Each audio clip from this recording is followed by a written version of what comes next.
All right, so we have another clan battle replay here, a very, very spicy one that is obviously not from my perspective. I was in this game in the Shima. You can see me right there on the mini map, or yeah, I'm kind of like off at that side, I think. But this is Drop's perspective, who is going to be, who we're going to be watching here, because he is the one kind of more on the main side of the game. And I'm also in division with Royal, who is on the San Martin. And we're like I said, we're watching this from Drop's perspective. And Royal sucks, but I still invited him to this replay review, so he's gonna talk now. Yeah, so we'll look at the initial deployment here. We're gonna send the Napoli and the Salem up the 1-2 line going into Thunderdome, just like we did the last game. You can find that also on Zeka's channel. We just did double Salem in that game. We're gonna Yep. send the San Martin and the Shimakaze up the 9-10 line. We're sending Shima up the 9 line instead of going to A, just because the torque power is going to be more powerful over there in case they do decide to monkey push our home cap for some reason.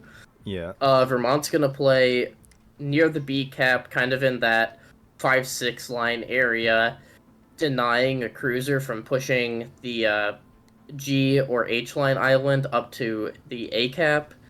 And Yep. then our Hoffman's going to be our main contest at A. And then we're going to send our Moskva up to D6. And then he's going to be able to radar the mid. And then also rotate over to see if they do decide to monkey push that. Yeah. And looking at their lineup, is there anything that that stands out to you for any reason or no? No, Or not just really. just I mean, your they're standard basically, everyday lineup? yeah, they're basically playing the exact So same lineup that we are. The only difference really is that Daring. They're yeah, playing Daring instead of Hoffman. that is literally the exact same thing. As you can see here, we're already shit talking them, so Yeah. we love to see it. Yeah. I'm not going to say anything, but it's just a good thing that Yoshi's in a Shima and not a Columbo. You see, Kiteside, we're already engaged, so we catch Yoshi and Untamed out. Unfortunately, myself and the San Martin, I'm gonna take a little bit too much damage in this trade, but I'm gonna be able to recover from that. But you, Zeka's gonna help me out by smoking me out of that position. yeah, and also note that even though you traded a little bit of health for that, you did damage Yoshi in the Shima a fair bit. He is probably around like 15 or 16k, somewhere around there. Uh and he does not have a heal, so and you do. So that is still not the worst trade. Like if you gotten like absolutely blapped down to like 5k and did like 1 or 2k to the Shima, that would have been bad. But because the Shima took a not insubstantial amount of damage from that, whereas our Shima did not. That is going to give us and our destroyer on that side a very, very big advantage on that side for the rest of this game. Yeah. It was a overall it was a decent trade. It wasn't a good trade by any means, but it also wasn't throwing the Yeah, game. yeah, it wasn't And horrible. You I mean you traded healable damage mostly for non-healable damage, so it's really not the worst thing in the world. yeah. Maybe here Drop could step in and talk about because I Yeah. assigned him to call the battle side since All right. I'm over on nine Yeah. ten fucking off. Right before that, I just want to make a quick note. Keep an eye on I keep a subtle eye on the 910. But yeah, go ahead, Drop. So yeah, so with the Salem moving up, we decided to move our Moskva facing 8-9 in case there was a home cap push. I also started kiting out just in case I needed to move over to the home cap. But it looked like they were just gonna be playing contest, but they were trying to put Salem in a position where it would be able to hit the Hoffman. Yeah. Um, so this is where we continue with our main call of pushing the Napoli and me onto that 1-2 line, and the Napoli is going to go wide in case there's something by the F2 islands, which is going to be where they would enter the dome. This way, he can get cross shots if needed, while I'm just going to approach hugging the island. In your Um, typical Salem fashion. mhm. And this is where we realize that the Napoli is hugging the island, and it's free damage, and it could be a kill if he keeps crawling forward. So we put all guns on that on Jeebus, the Napoli, to damage him as far as can or get him pushed back. Yeah. Your AA guns do go off of the Napoli's depth charge planes, which does hint them off a little bit of your approach, but I mean, it's also not really a detective work to figure out what's going on. So yeah, I did have my A guns on, and I completely forgot about them. And then I also did shoot in the middle of the map at the DD. Yeah. Um, What they're completely probably forgetting. guessing is that you're going to be like on the rock, like close to where the Hoffman is, on like kind of Mhm. that spot right there. Hold on, where's the draw map? On like the map, like right there. Yeah. So this is where I told Brooklyn that he needs to turn in and start pushing that one line. Because then Napoli is in a really bad situation, and I tell Royal that I'm gonna make a risky move that can either win us the game or lose us the game. Um, because we could have honestly killed that Napoli instead of me going inside of the Yeah. Thunderdome, but we obviously do the gutsy call in case it does work. So I Yeah. do pop my radar because I want to make sure that the daring isn't also In the wrapping. Thunderdome. Or in the Mm-hmm. Thunderdome, yep. Um, so I hug my islands, and then I you're gonna see here that I panic because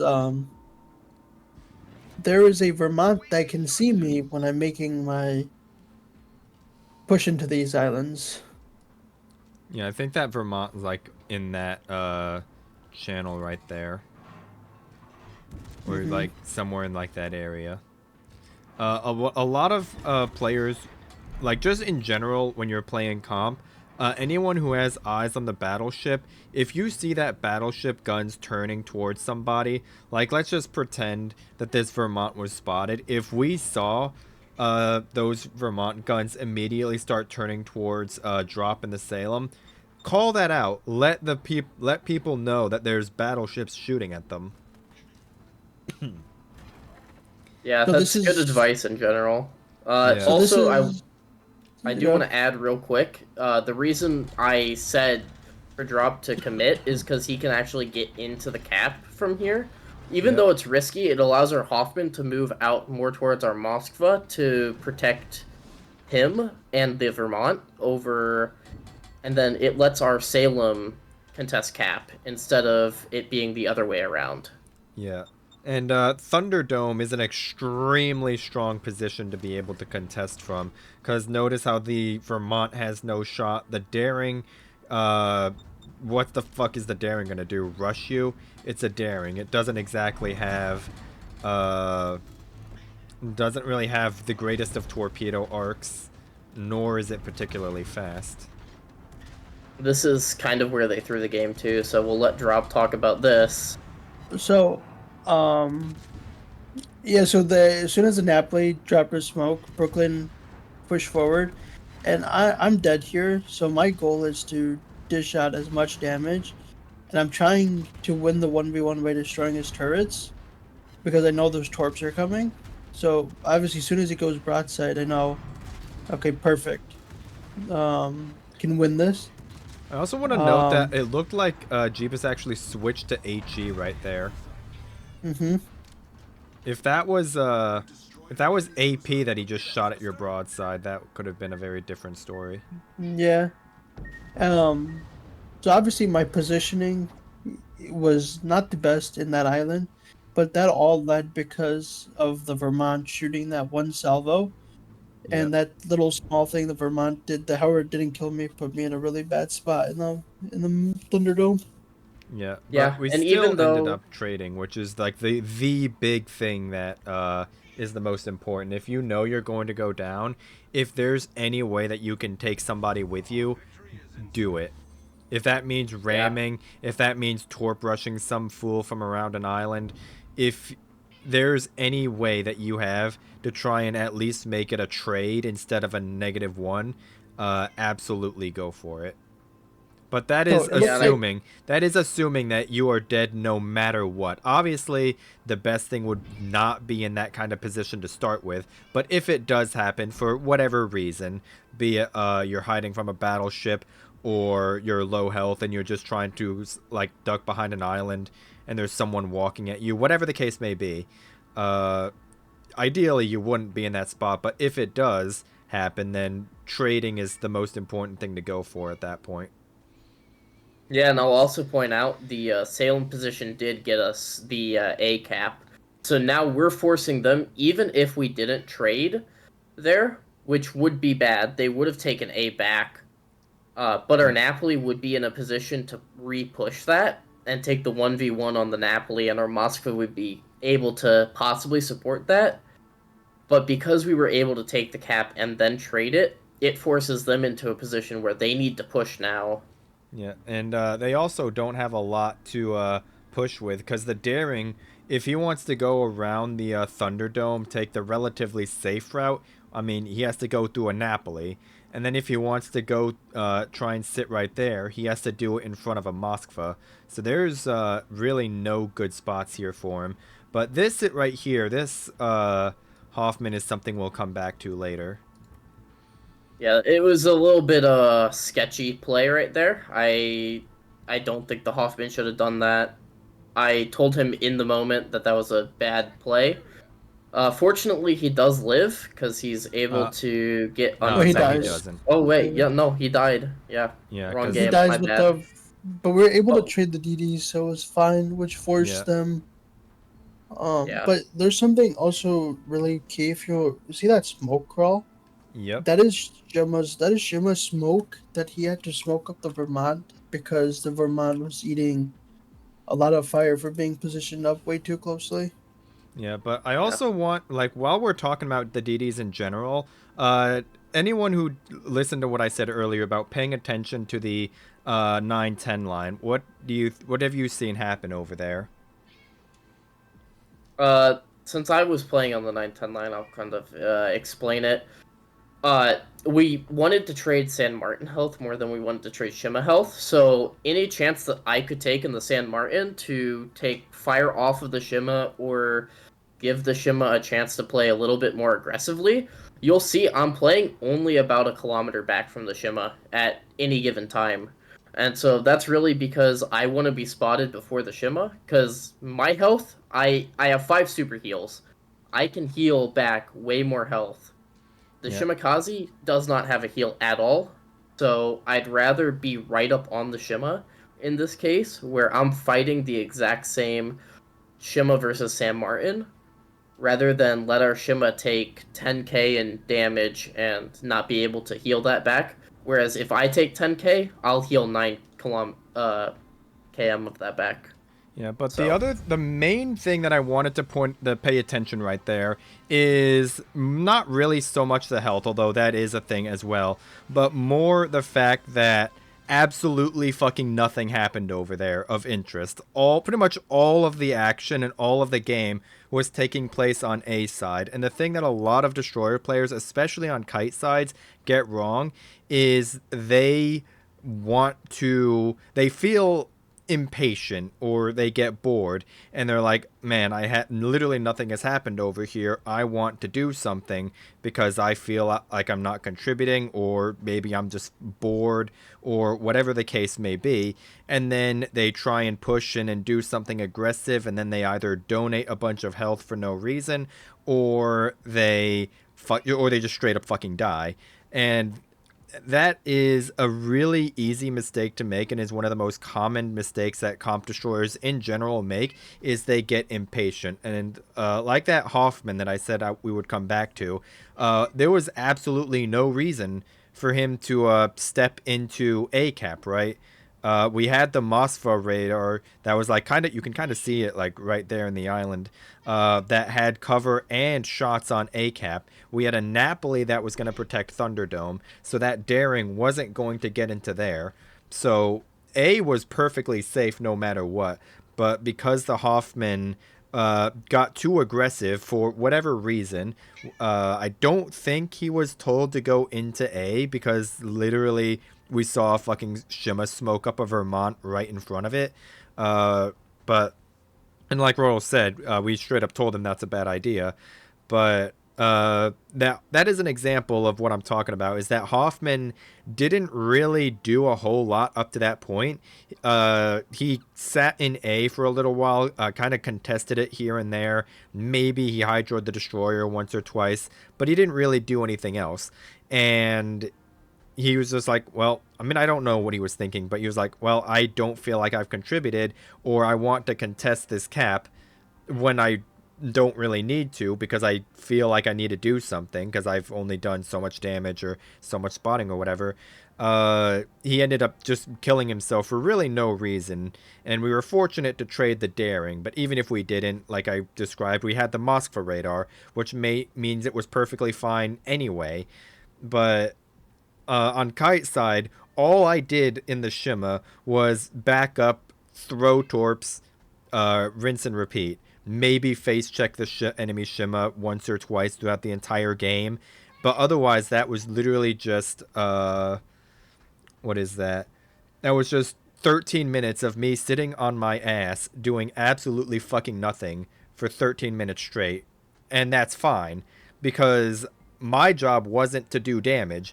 My job was not even to spot the enemy San Martin. All I needed to do, my only job is to stall the enemy push because the goal of Kite Side is to delay, not destroy.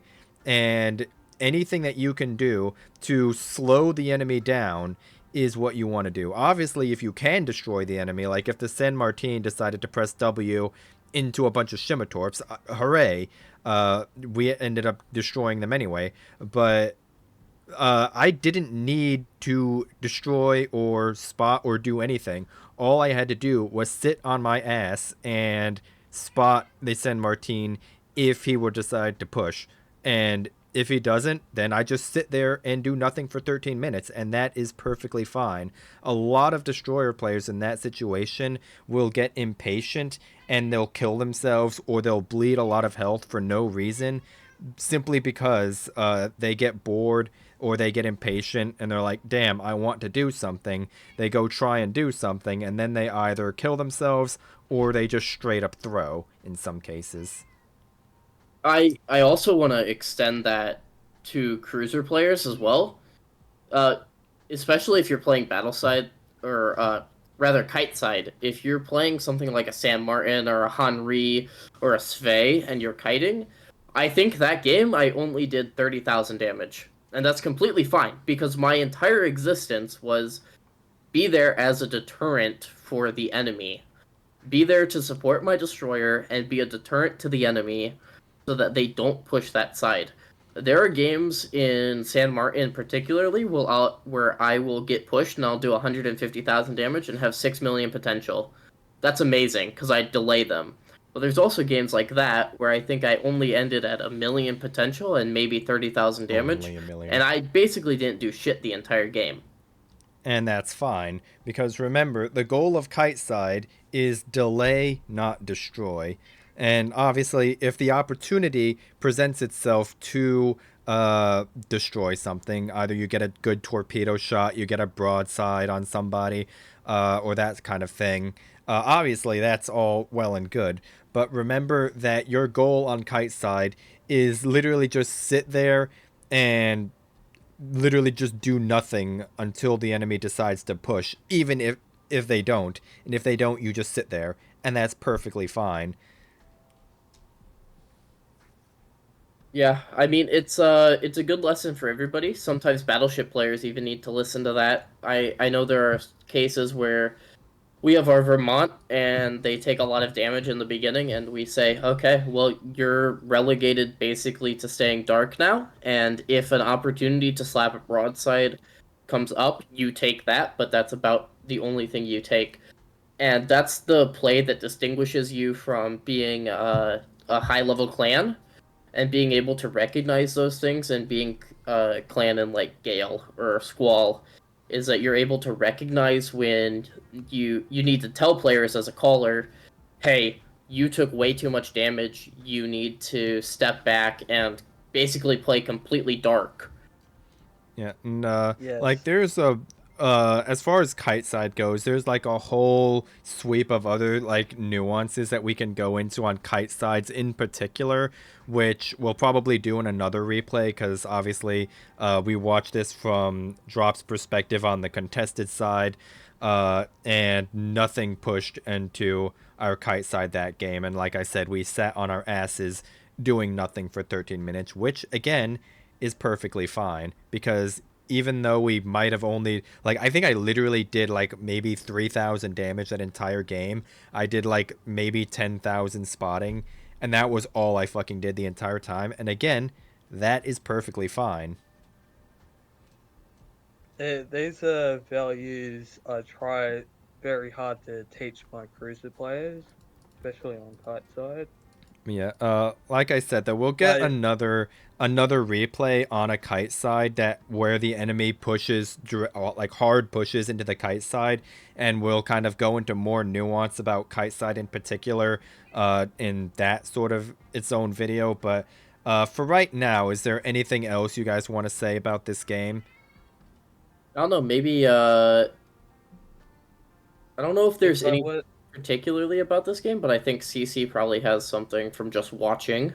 Yeah, yeah, go ahead. if I were to say anything, like you guys have shown me like what the level you need to be if you want to like approach like storm or like hurricane to a level. You need to have like discipline.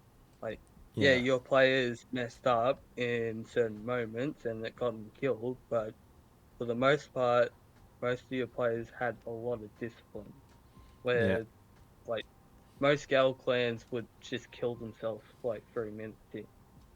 Yeah, Easy. or they do.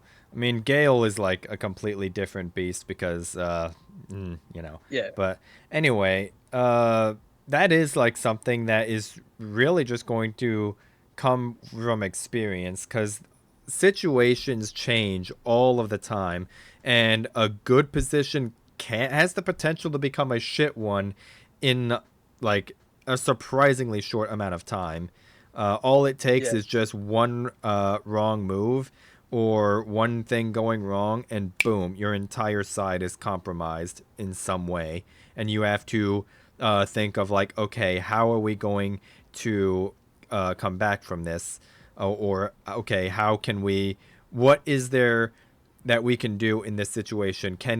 Is there any way to trade out these ships and not be a negative trade?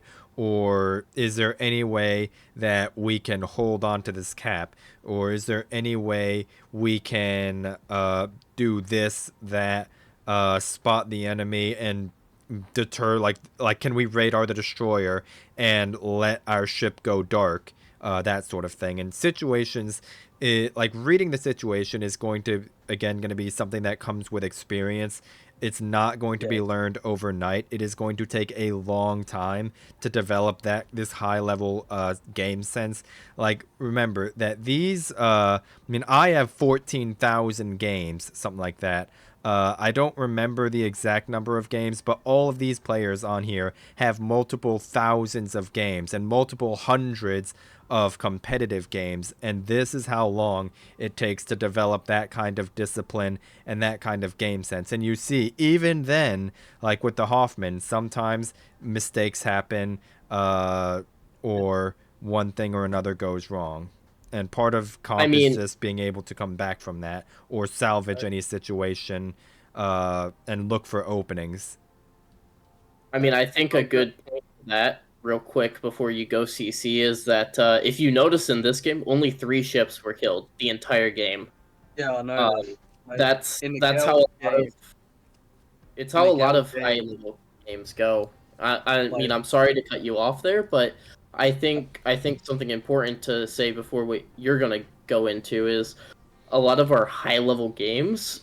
You only lose 2 or 3 ships the entire game, and that's yeah, basically how it goes because you're playing to conserve HP, you're playing to win caps. And sometimes that means that, you just only lose one ship on your team and you'll be able to win. Or maybe you lose two ships and you lose. Or maybe you only lose one ship and you lose still. It just takes that discipline to be able to see. You need to be able to step back from the game real quick and be like, okay, well, my ships are in these positions. If they're in these positions, how do I win with those positions already? A lot of your high level games come down to your positioning initially and then how you rotate your ships. If you noticed, we moved our Moskva to a not ideal position, and that's just because of what they did.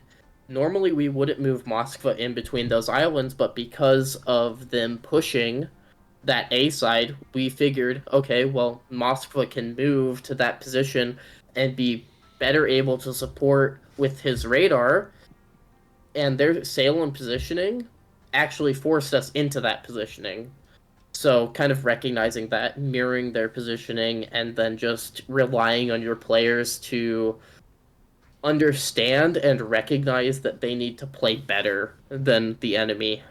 Yeah, and Yes. going off of that same thing is I want to point out that the two destroyers ended up trading. But what I want to point out is the Salem and the Napoli were the first two ships on either team to go down, and they basically just traded each other out.